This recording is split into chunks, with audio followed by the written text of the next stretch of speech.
السلام علیکم. وعلیکم السلام جی. میرے 2 بیٹے ہیں, ان کے رشتے نہیں ہو رہے. ایک کا نام ذیشان حیدر ہے اور دوسرے کا نام ارسلان حیدر ہے. اچھا, آپ کا نام کیا ہے؟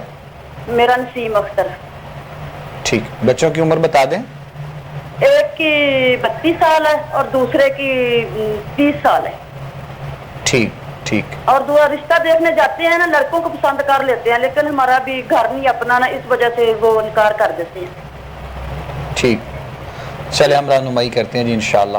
جزاک اللہ خیر, بہت شکریہ. پروگرام دیکھتے رہیے, رہنمائی کرتے ہیں.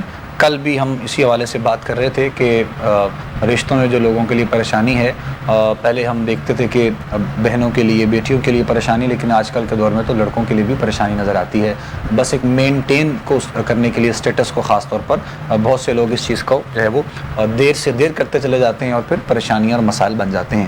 بہرحال ان دونوں بھائیوں کے حوالے سے تفصیل سے رہنمائی کرتے ہیں. مفتی صاحب جواب سن لیں آپ نے انشاءاللہ. اس سے پہلے کہ میں پڑھنے کے لیے کچھ عرض کروں بکر بھائی, میں ضروری سمجھتا ہوں کہ ایک تھوڑی سی وضاحت اس حوالہ سے جی کر بسم دوں اللہ بسم اللہ. کہ جس طرح بہن نے فرمایا کہ گھر اپنا نہیں ہے تو اس وجہ سے بیٹی والے جو ہیں وہ ریجیکٹ کر دیتے ہیں.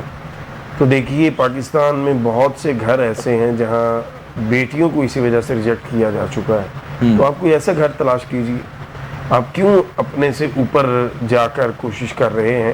آپ بھی اپنے جو برابری کے لوگ ہیں ان میں کوشش کریں تو اللہ تعالیٰ آپ کے لیے خیر فرمائے گا. اصل میں خواہشات ہوتی ہیں جو راستے کی رکاوٹ بن جاتی ہیں. اللہ کی طرف سے نہ کوئی روک ہوتی ہے, نہ کسی کی طرف سے کوئی رکاوٹ ہوتی ہے. یہ ہماری اپنی خواہشات ہوتی ہیں جو ہمیں در بدر کر دیتی ہیں اور ہم اپنے سب کچھ جو ہے وہ گوا بیٹھتے ہیں. سب سے بڑی بات, اپنا ٹائم ضائع کر لیتے ہیں جو بیسٹ ٹائم ہوتا ہے کسی بھی کام کا. جہاں تک پڑھنے کا تعلق ہے تو میری بہن سورہ نصر ہے قرآن مجید میں, اذا جاء نصر اللہ والفتح, 70 مرتبہ آپ بطور ماں پڑھنا چاہیں تو آپ پڑھیں. اگر ذیشان اور ارسلان پڑھ سکتے ہیں تو انہیں کہیں روزانہ 70 مرتبہ سورہ نصر کی تلاوت کریں. انشاءاللہ میرے اللہ نے چاہا تو رشتہ ہو جائے گا اور بہترین ہو جائے گا.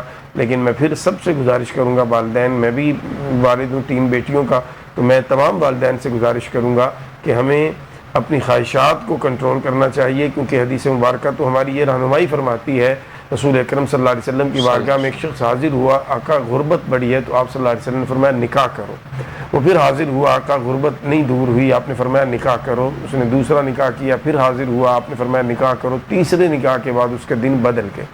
تو یہ بیٹیوں کے نصیب سے بھی حالات بدلتے ہیں. تو اس لیے آپ اللہ پہ توکل کریں. اگر لڑکا اچھا ہے, محنتی ہے, تو پھر یہ چیز جو ہے وہ میٹر نہیں کرتی کہ وہ کرائے پہ ہے یا اپنے گھر میں ہے. کردار بندے کا دیکھنا چاہیے. کردار اچھا ہے تو پھر انشاءاللہ ضرور وہ زندگی میں آپ کی بیٹی کو خوش رکھے گا اور جس حد تک پاسبل ہو وہ اس کا ساتھ دے گا.